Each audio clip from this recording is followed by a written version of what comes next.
Olá, sejam muito bem-vindos, muito bem-vindas ao Música Marginal, retornando aqui suas atividades de 2022. Me chamo Renan Simões, Daniel Mariano, é uma grande felicidade estar aí com você de novo, compartilhando ideias, experiência, compartilhando música. Né? Estamos aqui excepcionalmente mais uma vez de forma online, né? Então é o segundo programa que a gente está fazendo dessa forma. Né? E é isso, né, Daniel? Vamos continuar aí seguir esse ano com mais uma série de discussões, né? Quais são suas expectativas, né? Como está aí para a Música Marginal 2022? Boa noite, meu nobre Renan. Boa noite a todas e todos que estão aí assistindo o nosso programa Música Marginal.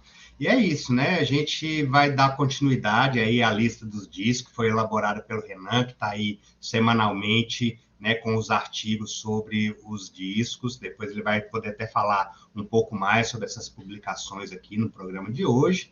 E a expectativa para hoje, né, Renan, é já começar apresentando aqui uma pessoa que às vezes só fica nos bastidores, mas que sem ela a gente não conseguiria realizar nosso programa aqui, né, que é o nosso diretor, o Cláudio Paleta. Cadê você, Paleta? Aparece aí para dar um alô para nós. E aí, pessoal, vou dar uma ligadinha na minha luz aqui.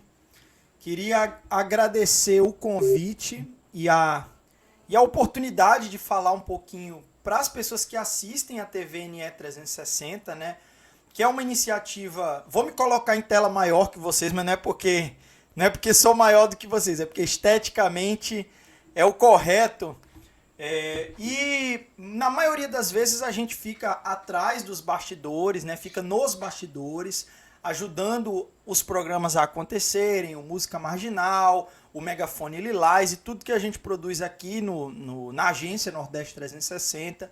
Nos últimos tempos a gente tem participado, produzido muitas atividades externas, então atividades da UERN, atividades da educação, a gente tem acompanhado em loco aqui no canal do Nordeste 360 e é sempre um desafio trabalhar com audiovisual, ainda mais quando você está fazendo um trabalho alinhado aos interesses da classe trabalhadora, né, que são interesses muitas vezes complexos, divergentes, e quando você trabalha com recursos da classe trabalhadora. Né, aqui o patrão somos nós que construímos a agência Nordeste 360, que colaboramos, então é um trabalho multicolaborativo e que é fruto das nossas expectativas, do que a gente gostaria de ver na TV, do que a gente gostaria de ver na web, no audiovisual, e muitas vezes não tem a oportunidade de ver.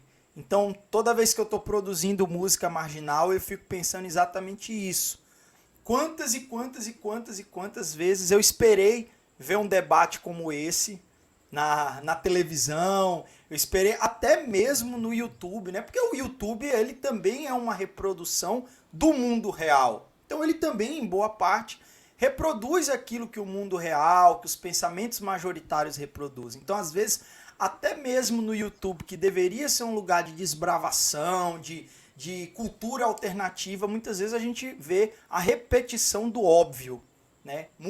Essa semana, por exemplo, nós tivemos o maior podcast do Brasil sendo impactado porque o seu apresentador decidiu defender a existência e a legalidade de um partido nazista.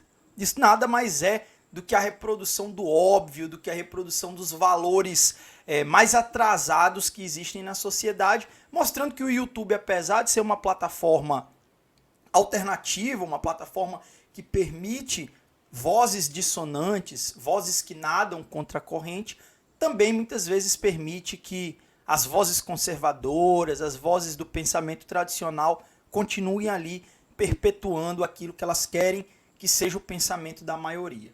Mas agradeço demais, já falei um bocado, se vocês quiserem perguntar alguma coisa, mas antes de vocês perguntarem, vou dar logo o nosso recado. Por que eu estou aqui hoje? Por que o Música Marginal está sendo feito de forma remota?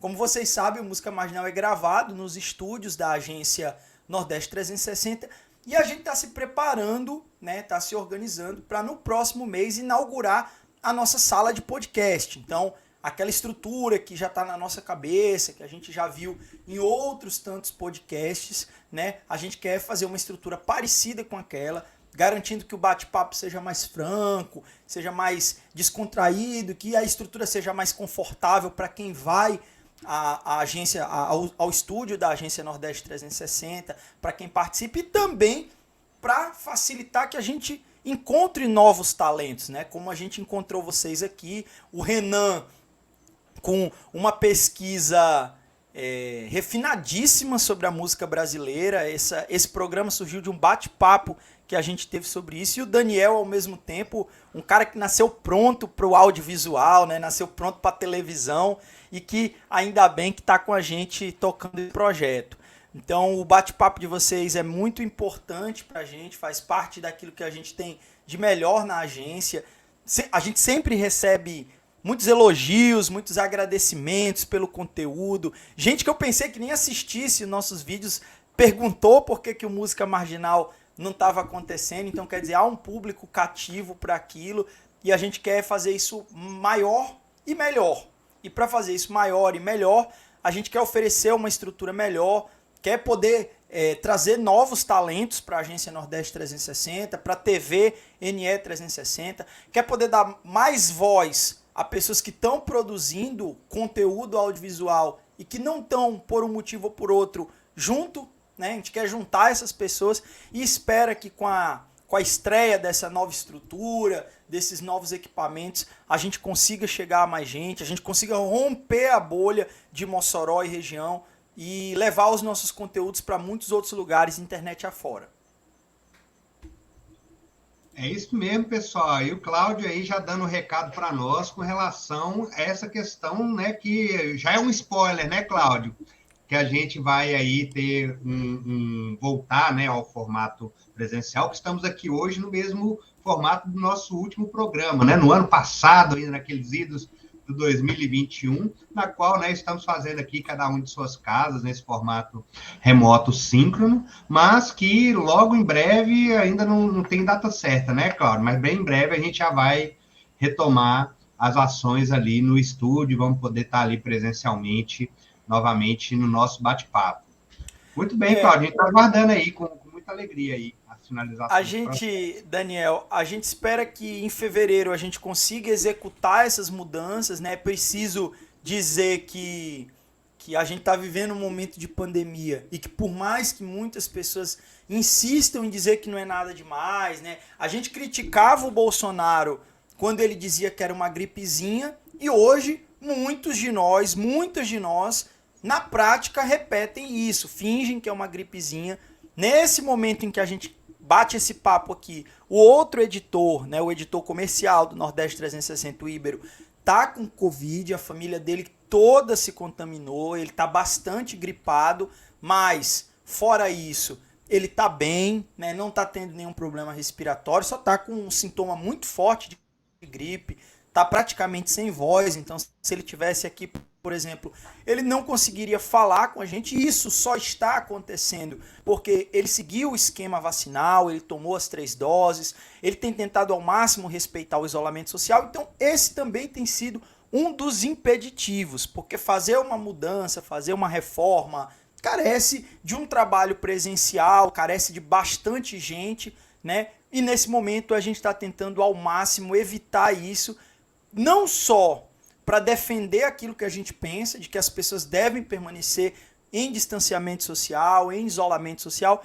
mas também para preservar a vida das pessoas, porque a gente não sabe quem tem predisposição a ter um impacto maior da doença, quem tem uma comorbidade que às vezes é até desconhecida da própria pessoa, né? Nós temos uma variante aí que chegou e que ainda é em boa parte desconhecida. Então o Brasil aumentou o número de casos, de internações e de mortes. Então a gente precisa se preservar, e o próprio formato remoto, esse que a gente está conversando aqui agora, ele foi uma coisa que surgiu com a pandemia, mas ele é uma alternativa que nos ajuda, nos permite manter que um programa como esse permaneça existindo, nos permite que a turma lá do Clube do Vinil, que eu apresentei o programa do Clube do Vinil por 2 temporadas, converse com Charles Gavan, converse com Fernanda Takai, com gente do outro lado do país que veio a Mossoró, veio entre aspas a Mossoró para conversar com a gente. Então, assim, apesar dos pesares, apesar de não ser o ideal e não ser o que a gente quer, tanto é que a gente está buscando melhorar a estrutura do estúdio da Agência Nordeste 360, mas nesse momento também é uma forma de preservar nossa vida e de garantir que a gente esteja bem para seguir em frente. Minha câmera, não sei porque desligou aqui, mas já ligou de novo. Pronto, então é uma forma também de garantir que a gente siga bem para os desafios que vão vir aí para frente, porque o mundo não vai acabar em 2022, ainda tem muita música marginal para a gente falar, ainda tem mais de 90 discos na lista do Renan, tem muita música marginal para a gente fazer. Beleza? Com certeza, com certeza. É manter os protocolos, manter mesmo, né, todo este cuidado, porque cada vez mais, né, ficou nítido para todo mundo que saúde é prioritário, né, então realmente que a gente possa fazer tudo a seu tempo, e colher esses benefícios também que a tecnologia nos dá, né? Porque pensar 5 anos atrás, talvez a gente não conseguisse fazer dessa forma, né? Então, enfim, coisas boas acontecem também nesse processo, né? Então, é isso. Vamos dar encaminhamento a essas questões. Gratidão imensa, Cláudio. Tá? O Cláudio vai estar conosco aí, né? Vou ficar aqui no backstage, vou ficar aqui nos bastidores. Quem não conhecia, ele, né? O Cláudio é bastante conhecido, principalmente aqui no canal, né? Mas ele, quando a gente fala sextou palheta, é com ele que a gente tá falando. Para poder. Cláudio Palheta. Cláudio Palheta. Pessoal, desejo um grande programa para vocês, desejo que o bate-papo seja ótimo. Vou ficar aqui no backstage acompanhando, ajudando vocês ao programa a seguir em frente e que a gente possa muito em breve se reencontrar e fazer uma música marginal cada vez mais divertido, mais interessante, com mais conteúdo cultural e positivo na internet. Valeu, pessoal, um abraço. Valeu demais aí. Acho que é nóis, né? Agora. Vamos lá, Renan, simbora.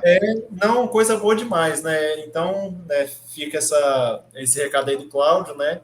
Que estamos ainda, né, temporariamente neste formato, né? Acredito que funcionou da primeira vez que a gente fez, acredito que continua funcionando bem e por uma boa causa, né? Então que nós possamos seguir aí firmes, né, com fé na ciência, né?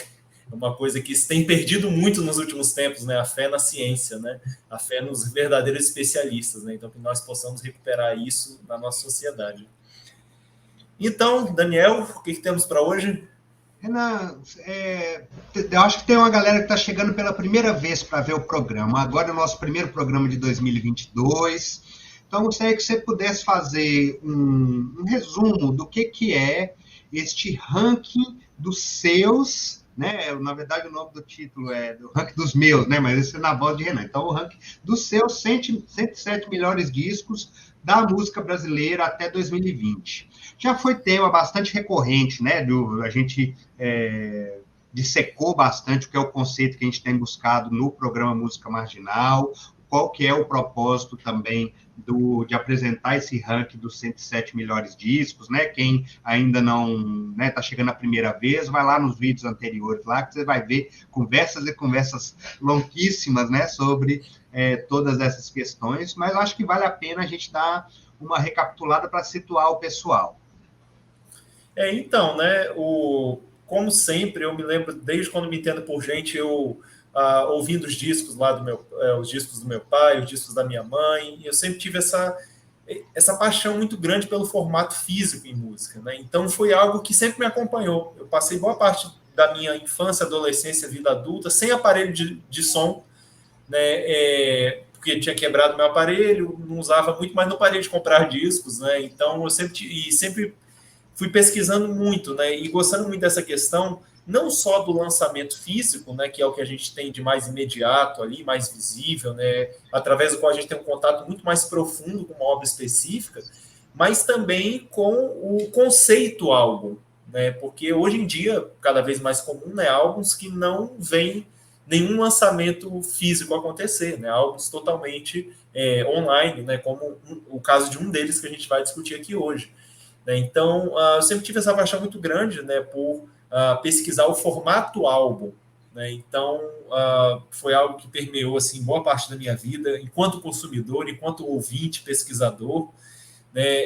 E foi algo que se intensificou muito nos últimos 10 anos, né, que eu realmente comecei a sair das minhas bolhas, né, e tal, que só ouvia sempre aqueles mesmos artistas, aquelas mesmas bandas, aqueles mesmos gêneros, aqueles mesmos grupos, e comecei, a partir daí, a ampliar cada vez mais, né, então buscar questões cada vez mais de gêneros que eu não gostava, gêneros que eu não conhecia nem um pouco, alguns que eu tinha até um certo ranço e tal, né? Então fui ver a fundo. Eu comecei a acompanhar muitas listas, e nessa questão de acompanhar listas, né, dá até esse gosto, cara, deve ser divertido, né, fazer uma lista. Então isso era uma coisa que eu já vinha ventilando há algum tempo, né, deixa eu fazer uma lista e tal. Mas as listas que eu via, geralmente, né, são listas, por exemplo, os melhores discos e tal, né? E é um livro e tal, e não tem exatamente um ranking, tipo assim, ok, esses são os melhores, mas qual que é o melhor e qual que é o bom, mas que entre esses é o menos melhor, né? Então eu senti, eu achava interessante a ideia de montar algo nesse sentido. Isso a gente vê muito em listas de final de ano, né, de revistas, né? Quando é uma questão mais de um escopo de tempo maior, né, a gente costuma ver, né, álbuns essenciais, como o disco 300 discos importantes da música brasileira, né, do Charles Gavan e colaboradores, o 1001 discos para ouvir antes de morrer. Então, esses livros eles não trazem rankings, né? Os 3 livros do Bento Araújo, Lindo, Sonho e Delirante, né? Então, são livros que não trazem rankings específicos, eles vão trazer álbuns que são importantes e relevantes naquele contexto. E, geralmente, listas de final de ano, né, a gente tem os melhores do ano, e aí costuma ter um ranking. Só que esse ranking, aí tem, por exemplo, né, o Música Instantânea, né, o antigo Miojo Indie, né, que é nacional, faz o seu ranking de melhores discos de música brasileira e música internacional. A Pitchfork Media, né, faz os seus 50 melhores álbuns. Só que é toda uma equipe que faz essa questão da escolha e da votação. Né? E como eu estava nesses últimos anos, né, sozinho nessa questão, eu pensei, gente, como é que eu vou escolher? Né? Diferente de você ter mais ou menos esses discos aqui que tiveram impacto e as pessoas votam. Né? Então, eu achei essa forma de ranquear. Né? Então, cada música recebe uma nota específica e essa nota específica ela é multiplicada pela porcentagem, né, de tempo que aquela música tem no álbum. É uma forma quantitativa que terá prós e contras, mas no final das contas eu achei a lista final bem fiel, meio que ao que eu pensava. Realmente os discos, para mim, superlativos perfeitos estavam lá nos primeiros lugares. Os discos que eu gosto bastante, mas tem lá seus contras e tal, né, estavam ali nos locais mais medianos. E os discos que provavelmente nem fariam essa lista, né, estavam mais para o final da lista. Então, assim, é uma lista que eu fiz inicialmente, né, de 107. Né, aqui para o Nordeste 360 a gente fechou em 100 para fechar essa coisa bem, né, quadrada e tal, né, não ficar sobrando ponta, mas nós discutimos todos eles aqui, né, no Música Marginal, né, desde o 107º. Então tem todas as discussões aí nos programas anteriores e tanto eu estou publicando, né, no portal, né, estou fazendo as publicações semanais das resenhas, quanto a gente está discutindo aqui também esses álbuns especificamente. Então, basicamente, é isso. Né? A lista foi uma lista que eu desenvolvi e faço essa aplicação, né, ao grande amigo aí, Daniel, e vamos discutir. E, geralmente, não sei se a gente já falou isso explicitamente, mas eu não sei o que o Daniel acha dos discos. Eu descubro aqui na hora. Então, a gente bate o papo na hora aqui, né? Então, não tem tipo, o que a gente vai falar sobre esse disco? Eu gostei disso, gostei daquilo, vamos falar sobre isso. Não. Realmente é um bate-papo aqui na hora. Então, a gente não combina nada sobre o que vai ser falado. Eu nem sei a opinião específica do Daniel. Ele acaba sabendo a minha pela própria resenha, né? Então, acaba tendo uma ideia da minha opinião. Então, dito isso, né, é nisso que se fundamenta a nossa lista. Hoje nós vamos discutir 2 álbuns que são, né, lembrando que nós estamos indo do último para o primeiro, Hoje vamos discutir os álbuns que estão na posição 95 e 94. O que está na posição 95 é o Mount Hibiki, né, que é um dos vários projetos do César Alexandre, e é o álbum La Brume Azur, né, um título em francês, né, Mount Hibiki seria Monte Hibiki, né, que é um nome em japonês, né, inclusive pesquisei, né, uma coisa bem obscura esse álbum, esse artista, né, mas Hibiki é um whisky, é uma marca de whisky japonesa, né, então supostamente parece que esse monte nem existe, né, e o título é em francês, né, que é Névoa Azul, né, um álbum de 2017. Por muita coincidência, os dois álbuns de hoje são álbuns extremamente marginalizados mesmo, né, de coisas assim que ninguém conhece, aquela meia dúzia de pessoas que ouvem, que curte. São dois álbuns brasileiros, né, embora tenham esses nomes internacionais e tal, inclusive de um próprio projeto. E também são ambos de 2017, por muita coincidência, né? Nessa lista aí, não são tantos os álbuns novos, né? Mas são dois álbuns aí, por coincidência, né? De esses gêneros aí, álbuns mais ligados a uma música mais experimental, né? Então nenhum deles tem letra e tal, e ambos são de 2017.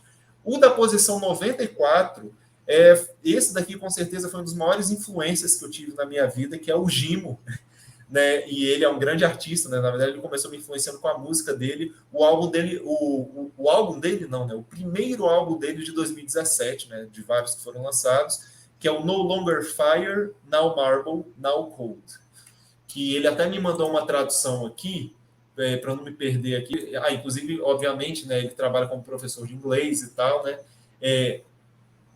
O nome do álbum traduzido é Não é Mais Fogo, agora é Mármore, agora é Frio. São 3 frases aí no título, né? São 2 álbuns assim bem underground, um clima bem introspectivo, bem pesadão, né? E acho que antes de eu falar qualquer coisa, né, vamos começar talvez discutindo aí o Mount Hibiki, mas eu passo aí primeiro para Daniel Mariano falar suas impressões aí, né? Como foi sua escuta desse álbum, né? Que hoje quando a gente foi reouvir, eu até descobri que o Bandcamp dele nem existe mais. Pensei até que nem existia mais esse álbum, mas não. Está no Spotify, né, que foi algo que incluíram esse ano. Alguém colocou lá. Quando eu digo alguém, é porque ele faleceu, né, no ano passado. Né, o César Alexandre, né, faleceu de Covid. Né, era um rapaz novo e que tinha vários projetos. Né, já falando sobre um álbum dele aqui, sobre o nome de Lindsheva Virtual Plaza. Né, então... alguém realmente desativaram, né, a página do Bandcamp dele, mas agora a música dele está muito mais acessível até na YouTube Music, está no Spotify, né? Daniel, diga aí. Maravilha, Renan. Foi mais uma graciosa escuta e uma escuta muito diferenciada de coisas que eu normalmente escuto, né? Porque assim, depois de um tempo, fora a questão de música popular, música com letra, na música instrumental, eu acabo escutando muita música que contém um discurso musical. Ou seja, ela tem uma linha melódica que evolui, ao dado assim, da música de concerto, da música que é feita de forma instrumental em gêneros como choro, como o jazz, né, que apresenta um tema e depois trabalha com improvisação, ou é uma peça instrumental pensada, mas que tem uma linha melódica, né, tem um contexto que apresenta um discurso, né, você consegue acompanhar um tema, né, e para quem aí, né, consegue perceber muito, muito bem o que é isso, né, mesmo para quem não tenha um estudo mais específico sobre música. Quando você tem um tema, como na Sinfonia de Beethoven, né, na quinta, tan, tan, tan, tan, tan, tan, tan, tan, e aquilo você consegue reconhecer como uma melodia que ela vai se desdobrando, ela vai evoluindo de uma forma, né, sucessiva ao decorrer do tempo, que você percebe um discurso musical.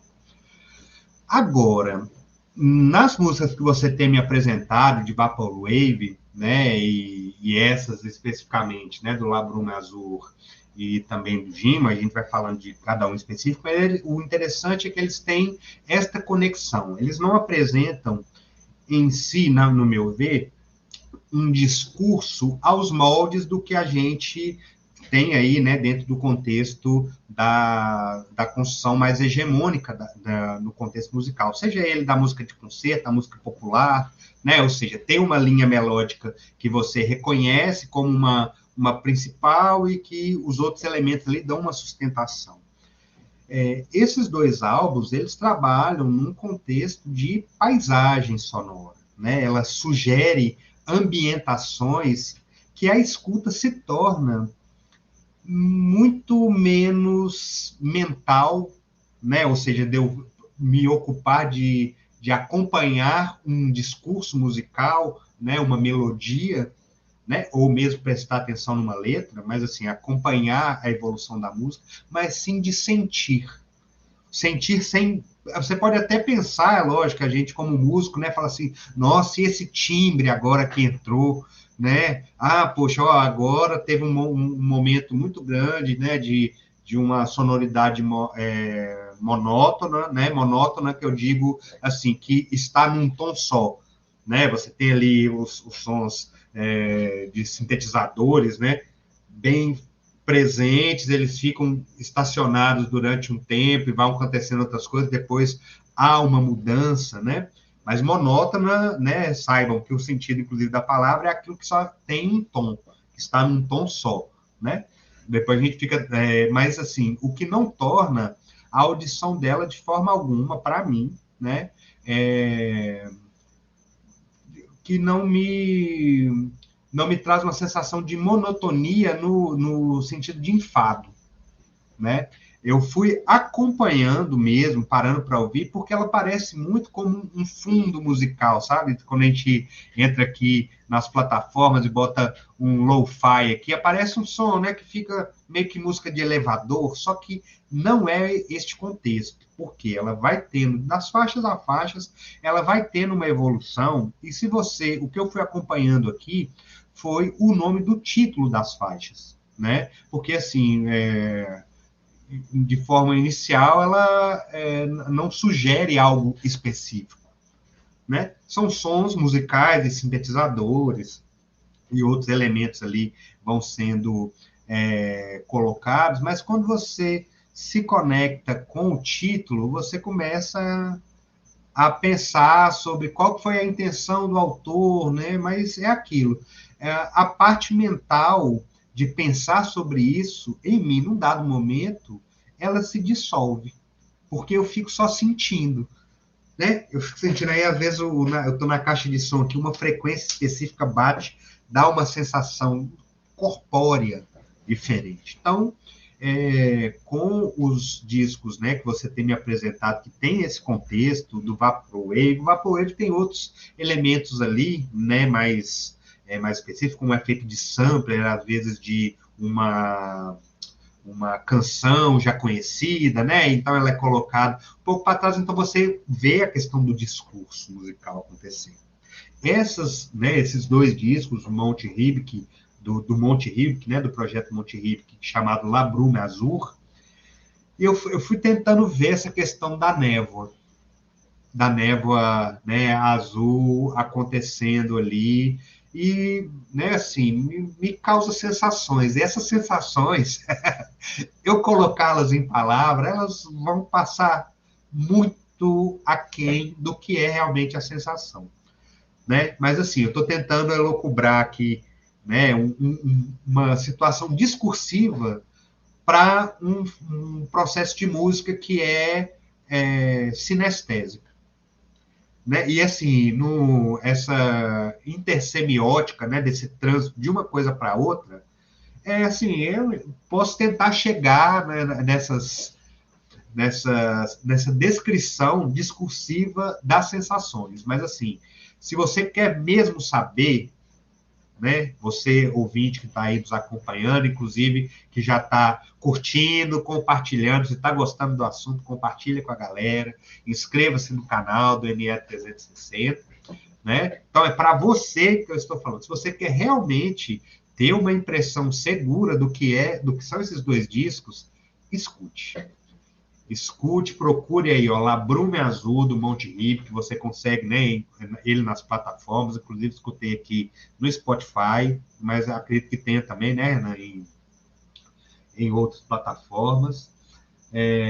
O No Longer File, No Marble, No Code, do Gimo.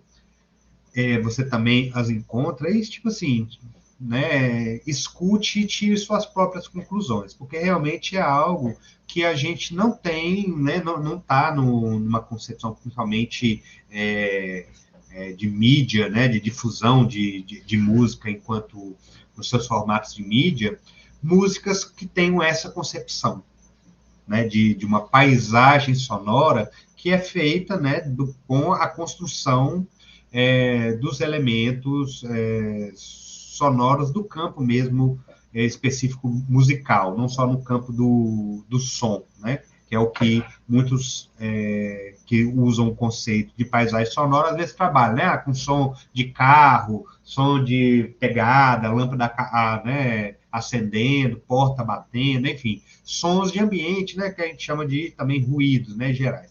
Aqui há uma fusão, há uma concepção de ruídos, mas são usados de uma forma extremamente musical. Então, assim, é o que me arrisco a construir com palavras sobre esses dois discos. E a gente, você que já tem assim, uma escuta mais detalhada, né, mais ativa, uma relação mais de longo prazo aí com os discos, eu acharia interessante de pontuar alguma coisa assim, de faixa a faixa, pelo menos assim, porque elas têm um conjunto, mas aí gostaria de ver contigo, o que você acha? Rapaz, eu acho que eu me sinto muito representado por essa fala sua, da questão de ser meio que intraduzível, né? Porque não por falta de letra, mas por falta talvez de um discurso tal qual a gente está acostumado.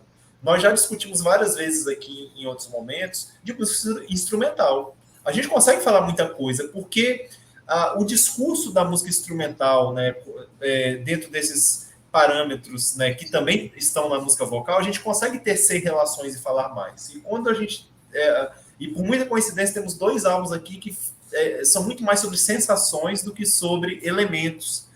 Né? Então, claro, né, como você falou, toda e qualquer faixa aqui, todo e qualquer momento aqui, a gente pode pegar do ponto de vista musical e analisar, seja de um ponto de vista teórico mais tradicional, para ver o que acontece, por que dá aquele efeito, explicar isso teoricamente, quanto a gente pode também, do ponto de vista até das ondas sonoras, pode ter uma análise nesse sentido também, né, da engenharia de áudio. Então, assim, do ponto de vista técnico, pode-se analisar muita coisa em relação a isso. Né? Mas tanto eu não teria uma propriedade para adentrar nesse terreno mais específico, né, e tal, como também eu acho que eu sou muito mais afeito a falar sobre sensações e sobre o que provoca em mim de uma forma bem rasa, né? Mas acho que até antes do que falar sobre as sensações, né, é aquela coisa, né? A gente como estamos aqui em palavras, né, na linguagem verbal, nós conseguimos traduzir algumas coisas. E como os álbuns nos dão algumas pistas, isso nos ajuda bastante. E eu acho que também a forma como eu cheguei nesses álbuns também acaba significando algo mais específico para mim. Isso vai acontecer com qualquer tipo de música e tal, né? Mas eu acho que esses dois, especialmente, eles têm um significado muito importante para mim por alguns motivos, né? Primeiro, vou começar aqui com o número 95 da lista, né? Mount Hibik, Labrume Azul, 2017. Né? Então, esse daqui é um dos três, é o primeiro dos dois álbuns, né, do Mount Hibik.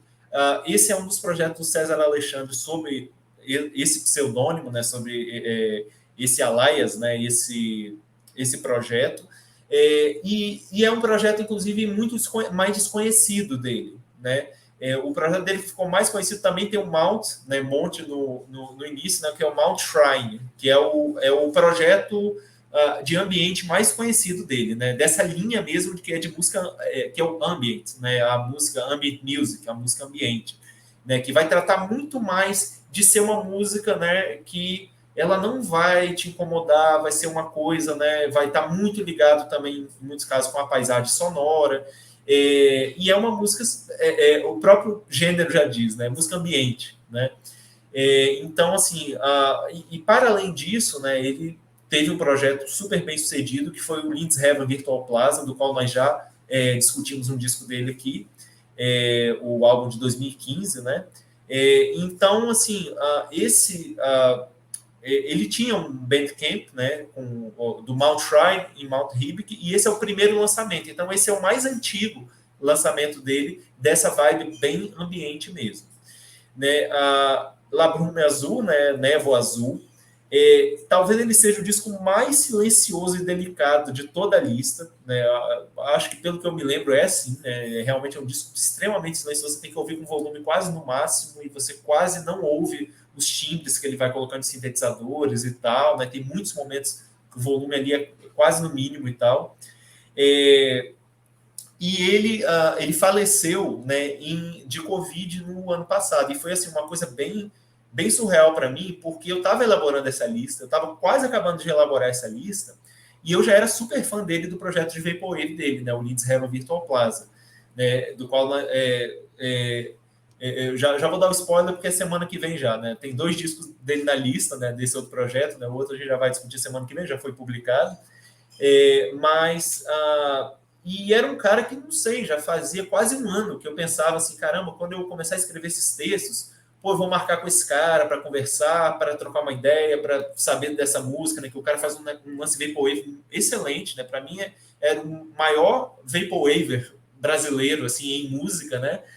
E tinha esse projeto também mais ambiente que eu fui descobrir depois, né? Então, foi assim, num domingo de noite, sabe? Eu terminando de mexer em umas coisas que abri meu e-mail e ver que o cara faleceu. E eu nem sabia quem era o cara, né? Eu sabia que ele morava no Rio, não tinha nenhuma foto dele.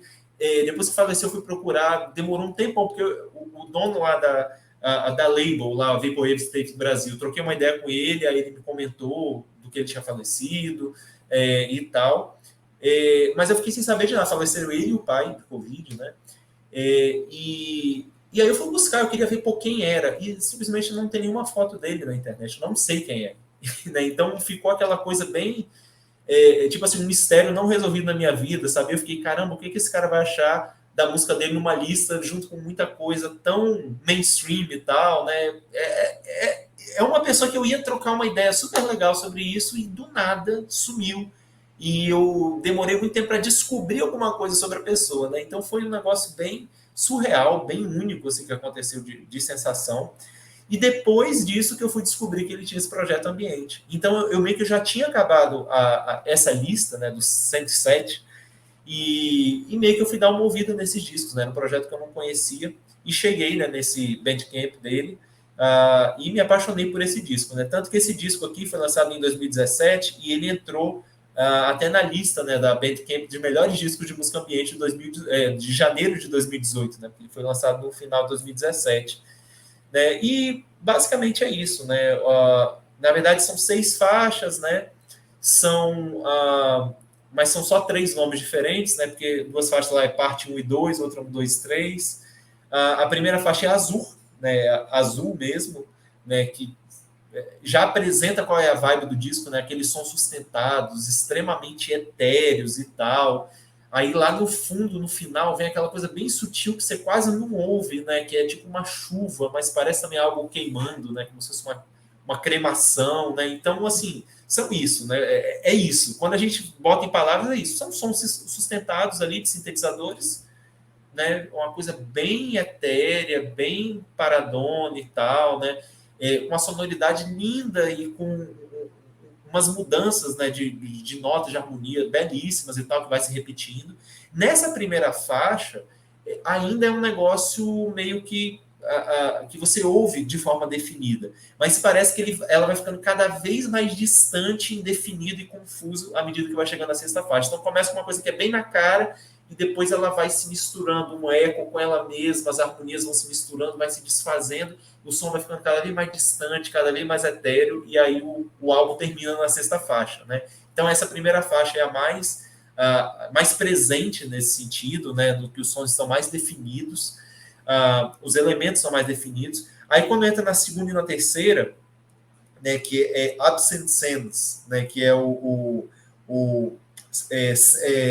sentidos ausentes, né, sentido ausente, né, aí já começa a dar um eco, aí começa a sobrepor uma harmonia sobre a outra, aquilo já vai ficando meio confuso e tal.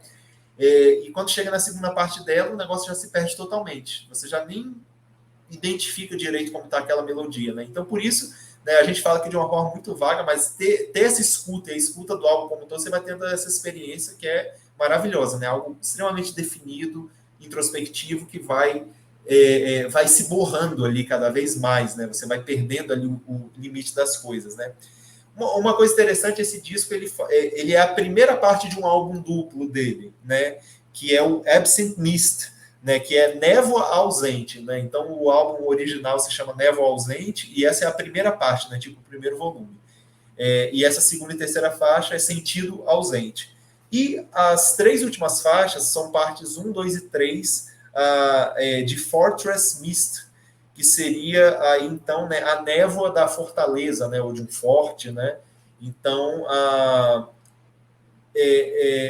e nessas três últimas a gente vê um decréscimo assim absurdo assim de volume, vai ficando cada vez mais para dentro, né? Meio que quando você começa a ouvir o álbum você fala, nossa, um negócio introspectivo para dentro, só que aí você vai ver que vai indo cada vez mais silencioso, cada vez menos elementos, só que com uma certa confusão, uma incongruência ali, mas é tão sutil que aquilo não perturba, né? Os timbres são tão agradáveis, né? Se amalgamam de uma forma tão bonita, né, que a gente nem se dá conta que está acontecendo toda uma confusão grande ali de notas, desses ecos sobre ecos, né?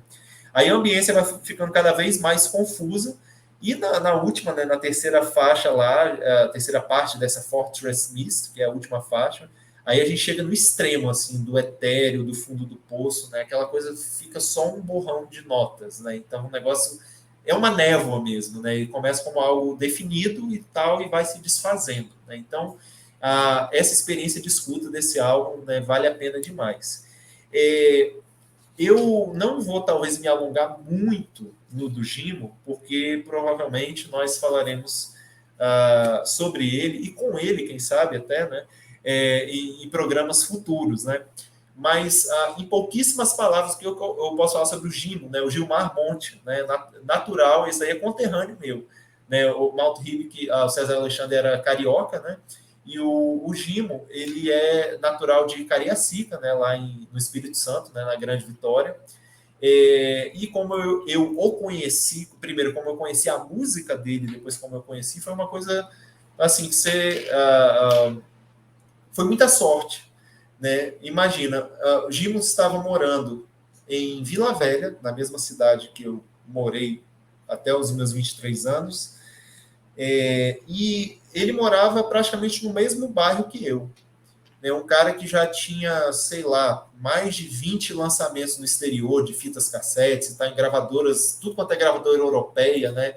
Da Inglaterra até a Rússia, né? E um cara bem, com nome bem em destaque assim, lá fora, né? Claro que dentro desse meio bem underground, né? Mas com vários lançamentos lá fora e tal.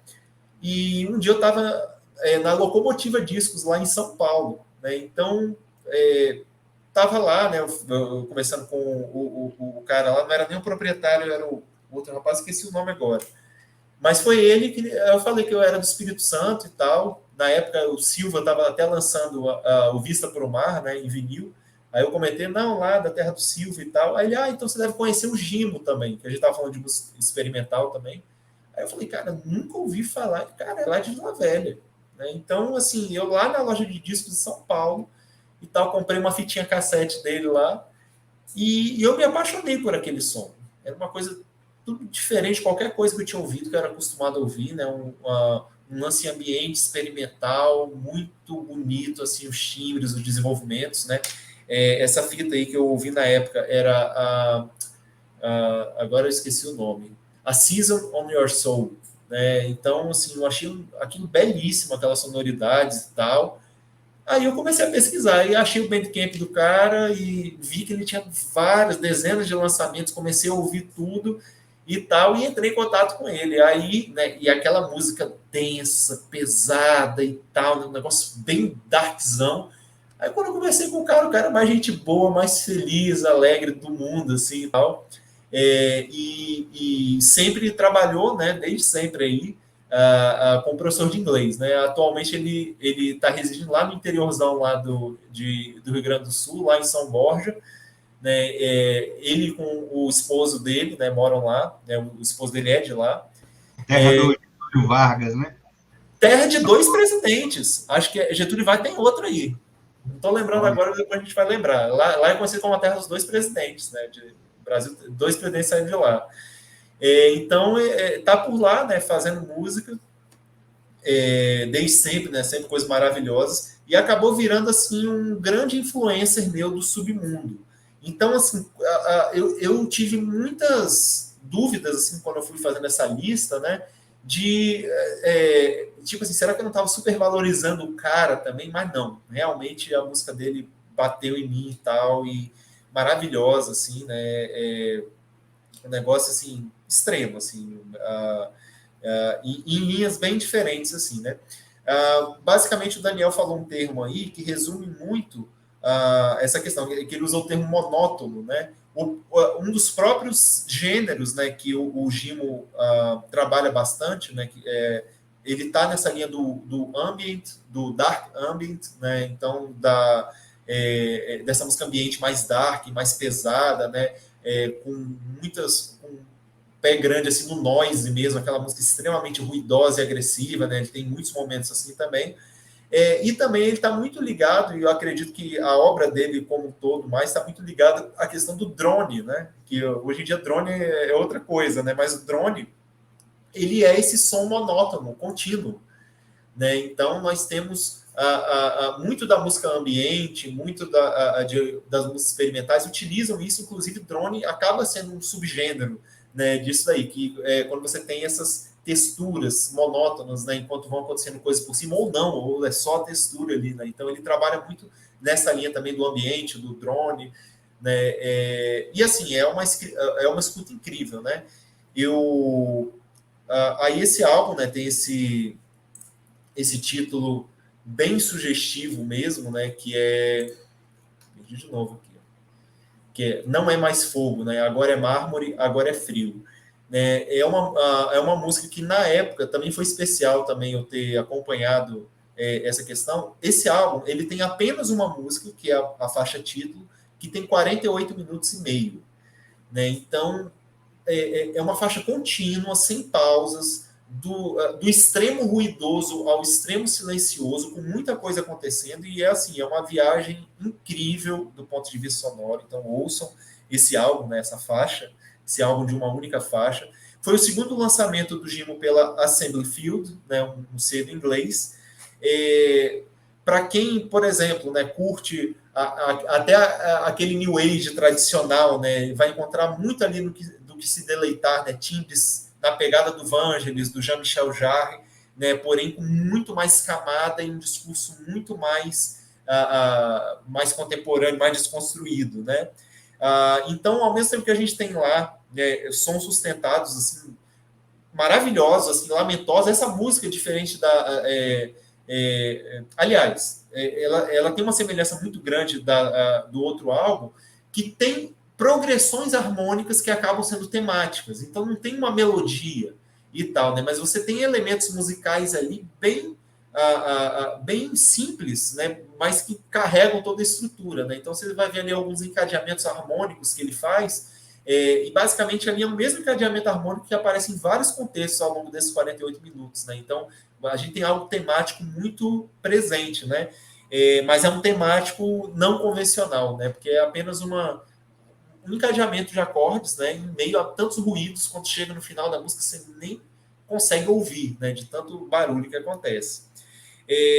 Então, assim, é isso, né? Nessa música vai rolar de tudo, né? Eu conversei com ele até hoje, um pouco mais cedo, sobre o processo dele dessa música, né? Inclusive, até esqueci que ele já tinha me falado isso, e hoje, quando eu fui pegar o CD físico, fui ver que isso tudo é discriminado lá. Então, basicamente, essa música geralmente ele faz música de forma muito espontânea, ele vai testando. Essa música, ele falou que foi um caso raro de uma música que ele quis projetar ela inteira, ele quis usar todos os timbres de um synth VST específico, né?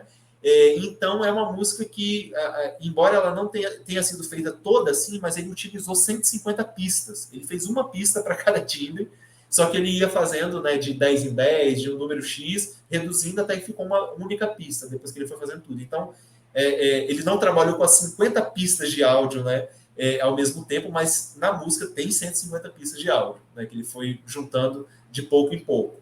Né? Então, assim, foi um trabalho realmente bem complexo, e isso a gente ouve, né? Assim,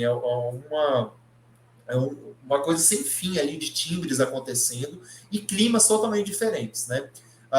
O final da música, os últimos 9 minutos, são extremamente ruidosos, aquela coisa para quem gosta mesmo daquele som bem agressivão, mas ela quase inteira ela é muito agradável, muito tranquilona e tal de ouvir, com momentos de quase silêncio absoluto, momentos que tem muito mais coisa acontecendo, né? Então, assim, vale a pena essa experiência. Tenho aqui, ó, uma das 30 cópias físicas que foi feita, né? Deixa eu tirar a luz aqui um pouquinho para ver se vê melhor. Essa daqui é uma das 30 cópias que foram feitas pelo selo Assembly Field, né? Então, essa cópia é número 24, até numerada. Né? CD... Só 30, Renan? Só 30. E ela foi lançada aqui no Brasil? Não, essa daqui foi eu perco aqui direita e esquerda. Estou igual a política brasileira, me perdendo, né? Aqui, ó. O CD todo, sem nada, aquele CD... Sem nada, zerado. É. Como é que fala? Dark Web total. Dark Web total, aqui, ó. Com uma fotinho aqui dele. Dark e foram lançados só 30? Só 30 cópias físicas. É bem artesanalzão. E aqui um encartezinho que tem até explicando sobre o processo de gravação, né? Que ele é feito. E vale ressaltar, né, e termino minha fala aqui, que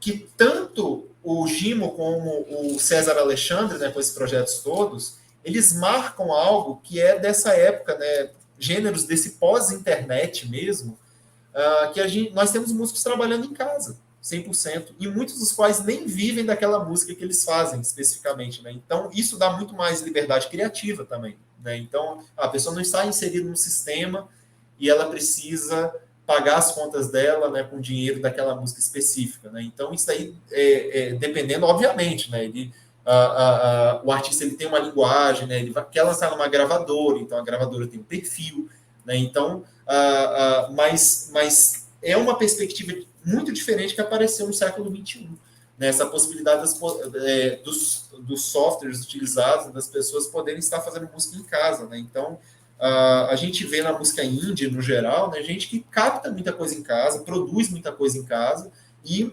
muita coisa que bomba, né, inclusive, né, então com uma coisa de qualidade boa, né, então é possível fazer isso também hoje em dia, né, e acabou sendo uma alternativa, né, principalmente para artistas locais, né, para pessoas de gêneros como esses aqui, que são bem mais restritos, né, e é isso, né? Então eu acho que eu já falei o que eu tinha que falar aqui sobre o Gimo, sobre os álbuns, né? Mas vai aparecer mais coisa dele também na lista, né? Dos dois, né? Dos dois artistas aqui, então acho que já encerra aqui, acho que já falei, foi muita coisa, e é isso, né? Gimo, mas conta pra gente aqui, Renan, como é que é a melhor forma da gente escutar esses dois discos? Por exemplo, adianta escutar esse disco e lavar a louça? Adianta escutar esse disco no carro, viajando no carro? Você recomenda que a pessoa for fazer uma viagem daqui de Mossoró para Natal, bota aí o Gimo e curte a estrada, como é? Olha só, eu sou meio suspeito e também um tanto quanto confuso para dizer sobre o que é mais ideal de ouvir música, o momento, né, e tal. Porque eu meio que acabo mudando de ideia, sabe? Tem coisas que eu amo ouvir, assim, artistas, álbuns que eu amo, que eu não sei, tem momentos da vida que eu não tenho paciência de sentar para ouvir. né? Quando eu falo de música mais convencional, adoro, amo, sou fã, vou ouvir fazendo outras coisas, mas às vezes, não sei, talvez de ter ouvido muito, né? Eu fico meio entediado de parar só para ouvir aquilo. E por outro lado, eu acho que uma escuta completa e tal, né, da música, né, imersa, você só vai ter parando para ouvir. Como esses álbuns aqui eles são muito silenciosos, né, o primeiro muito silencioso e esse daqui cheio de muito detalhe, antes de qualquer coisa, isso daqui não vai funcionar numa caixinha de computador. Funciona em um fone simples? Funciona, né? Eu mesmo quase o dia inteiro que eu uso um fone super simples, né? E funciona muito bem, né? Então dá para ouvir muita coisa. Mas aí como vai estar a sua mente, né? Eu acredito que álbuns como esse aqui, os dois aqui, como um todo, uma experiência excelente que pode ter de imersão completa é parar para ouvir, de olho fechado até, né? E é uma coisa que não tem experiência igual, né? Então, assim, parar para ouvir, né? Um álbum, sei lá, o Michael Jackson e tal, música pop e tal, parado só ouvindo ele, é uma experiência. Ouvir um disco como esse daqui é outra, né? E tal. Então é uma experiência totalmente diferente, porque eu acho que a música pop, no geral, né, isso aqui não tem nenhum mérito ou demérito, né, mas estamos falando mais de particularidades, a música pop ela apresenta um discurso mais redondo, mais para te confortar no sentido de te trazer questões mais tradicionais, de você estar antevendo o que vai acontecer, né, as coisas serem mais previsíveis, né? E isso daqui não é nenhum demérito, né? É uma peculiaridade da música pop como um todo. E eu acredito que uma música dessa, que é uma coisa que é silenciosa, mas você não sabe o que vai acontecer, o discurso é totalmente solto, eu acho que quando a gente tem essa experiência de imersão, eu acho que o negócio acontece muito mais. Embora eu já tenha ouvido de fundo, já tenha outras coisas, funciona igual, mas eu acho que ter pelo menos uma ou duas experiências com álbuns como esse aqui, numa imersão completa, vale a pena demais, certo? Então, fica essa indicação, né? Caixinha de computador, né, do notebook, vocês não vão ouvir nada. Só uma última pontuação, quando a gente ouve música de grande mídia, música pop, aquelas músicas muito bem produzidas, são músicas que funcionam bem em qualquer negócio. Então, você vai ouvir no somzinho aqui do celular, vai funcionar bem. Você vai ouvir qualquer caixinha de som ruim, vai funcionar bem. Mas à medida que a gente vai... mas também se a gente pegar um aparelho de som excelente, vai funcionar 1 milhão de vezes melhor, sem comparação. E às vezes músicas como essas, muito silenciosas, por menor e tal, né, a gente vai ter realmente esse máximo de aproveitamento, né, no fone de ouvido legal e tal, né, e com essa escuta imersa. Então fica essa dica aí pro pessoal, né. Daniel, mais alguma coisa?